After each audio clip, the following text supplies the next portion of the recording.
தாயும் தந்தையும் போதுமே.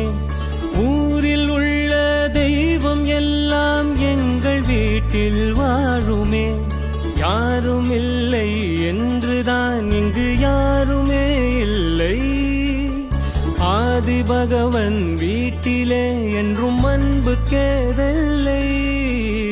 100 கோவில் தேவையில்லை, தாயும் தந்தையும் போதுமே.